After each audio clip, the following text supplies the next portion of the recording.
Hello, learners of all ages. My name is Mr. Montgomery. I teach 4th and 5th grade math, and today we're going to be learning about subtracting fractions with like denominators. Now, very similarly to what we did earlier in the chapter, we like it when the denominators are the same.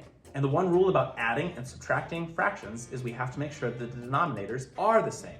And in this lesson, they are going to be. So I can just jump on in. So I know that my denominators are 8, which means that my denominator does not change when I subtract. I'm going to take 6 minus 2 and my numerator spot. I get 4. Now, as 4th graders, you can leave it as 4/8 and be perfectly fine. But when you get to 5th grade and beyond, they want you to do simplifying the fraction. That means making it smaller or more concise. So I take a look at both of these and I think, okay, well, what can I divide both of these by? I can do 2 because they're both even, but I know that 4 and 8 are both divisible by 4. 4 is divisible by 4 once, and 8 is divisible by it twice. So I could divide it by 4. 4 divided by 4 is 1, and 8 divided by 4 is 2. So 4/8 could be my answer, or if you really want to be extra precise, 1/2. Let's take a look at another example. I have 4/5 minus 1/5. Well, I say that both my denominators are the same, which means that my answer is going to be that same exact denominator. Now I go to the numerator spot. 4 take away 1. Well, 4 take away 1 is 3. Now I'm going to be double checking to make sure it's in simplest form. The only way to make 3 smaller is to divide by 3. But I also can't divide 5 by 3. The only way to make 5 smaller is to divide by 5. So 3/5 is in simplest form. All right, our last problem is more of a fill-in-the-blank type problem.